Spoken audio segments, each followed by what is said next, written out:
بسم اللہ الرحمن الرحیم۔ نبی کریم صلی اللہ علیہ وسلم کے فیصلے کو انکار کرنے والے منافق کا انجام۔ دین کی بعض باتوں کو ماننا اور بعض کا انکار کرنا منافقوں کی علامت ہے، اور کامل مومن وہ ہے جو ہر بات میں رسول اللہ صلی اللہ علیہ وسلم کی اطاعت کرے۔ ایک منافق اور یہودی کے درمیان ایک زمین کے مسئلے میں اختلاف و جھگڑا ہو گیا۔ یہودی کا کہنا تھا کہ یہ زمین میری ہے، اور منافق کا دعویٰ تھا کہ میری ہے۔ یہودی نے کہا کہ تم مسلمان ہو تو چلو تمہارے نبی کے پاس ہی فیصلہ کرا لیتے ہیں۔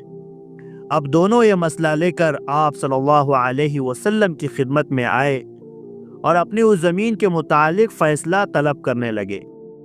تو آپ صلی اللہ علیہ وسلم نے دونوں کی گفتگو سنی اور دونوں کے دلائل کا جائزہ لینے کے بعد یہودی کے حق میں فیصلہ کیا کہ یہ زمین یہودی کی ہے، اس مسلمان کی نہیں۔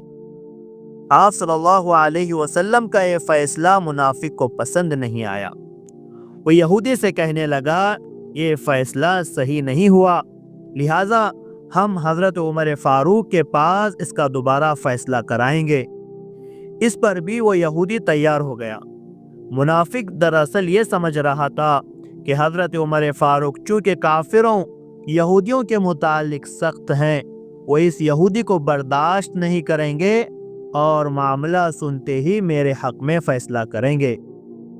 چنانچہ دونوں حضرت عمر فاروق رضی اللہ تعالی عنہ کی خدمت میں پہنچے اور اپنے مسئلے کی تفصیل سنائی اور فیصلہ چاہا، اور یہودی نے یہ بھی کہہ دیا کہ حضرت اس کا فیصلہ آپ کے نبی کریم صلی اللہ علیہ وسلم میرے حق میں کر چکے ہیں، مگر پھر بھی یہ مسلمان یعنی منافق ماننے کو تیار نہیں، اور اس نے دوبارہ آپ سے فیصلہ کرانے کے لیے مجھے یہاں آپ کے پاس لایا ہے۔ حضرت عمر فاروق نے پوچھا کہ آپ صلی اللہ علیہ وسلم نے فیصلہ کر دیا ہے؟ جواب دیا گیا کہ ہاں۔ حضرت عمر فاروق نے فرمایا تم لوگ یہی بیٹھے رہو، میں ابھی آتا ہوں۔ یہ کہہ کر حضرت عمر فاروق اندر گئے اور تلوار لا کر اس منافق کی گردن اڑا دی، اور فرمایا کہ جو شخص اللہ تعالی اور رسول اللہ صلی اللہ علیہ وسلم کے فیصلے سے راضی نہ ہو، اس کے حق میں عمر کا یہی فیصلہ ہے۔ اس کے بعد منافقوں نے شور مچایا کہ عمر نے ایک مسلمان کو قتل کر دیا۔ حضور اکرم صلی اللہ علیہ وسلم کی خدمت میں شکایت لے کر حاضر ہوئے۔ اسی واقعے کے متعلق یہ آیت نازل ہوئی فَلَا وَرَبِّكَ لَا يُؤْمِنُ حَتَّى يُحَكِّمُوكَ فِي مَا شَجَرَ بَيْنَهُمْ ثُمَّ لَا يَجِدُوا فِي أَنفُسِهِمْ حَرَجًا مِّمَّا قَضَيْتَ وَيُسَلِّمُوا تَسْلِيمًا۔ سو قسم ہے تیرے پروردگار کی، یہ مومن نہیں ہو سکتے جب تک کہ تمام آپس کے اختلاف میں آپ کو حاکم نہ مان لے، پھر جو فیصلے آپ ان میں کر دے ان سے اپنے دل میں کسی طرح کی تنگی اور ناخوشی نہ پائے، اور فرمانبرداری کے ساتھ قبول کر لے۔ معلوم ہوا کہ دین کی بعض باتوں کو ماننا اور بعض کا انکار کرنا منافقوں کی علامت ہے، اور کامل مومن وہ ہے جو ہر بات میں رسول کی اطاعت کرے۔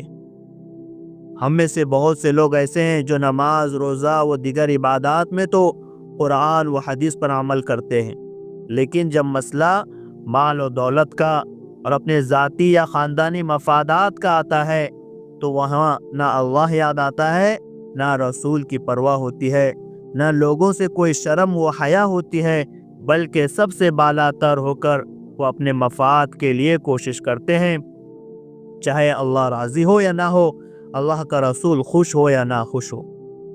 اللہ تعالی ہم سب کو ان باتوں پر عمل کرنے کی توفیق عطا فرمائے، اور ہر حال میں اللہ تعالی کے حکموں پر اور نبی پاک صلی اللہ علیہ وسلم کی سنتوں پر عمل کرنے والا بنائے۔ آمین یا رب العالمین۔ محترم دوستو، اگر یہ ویڈیو آپ کو اچھی لگی ہے تو اس ویڈیو کو لائک کریں اور اپنے دوستوں میں اس کو شیئر کریں، اور ایسی ہی اسلامک ویڈیوز دیکھنے کے لیے ہمارے چینل کو بھی ضرور سبسکرائب کریں۔ جزاک اللہ خیر۔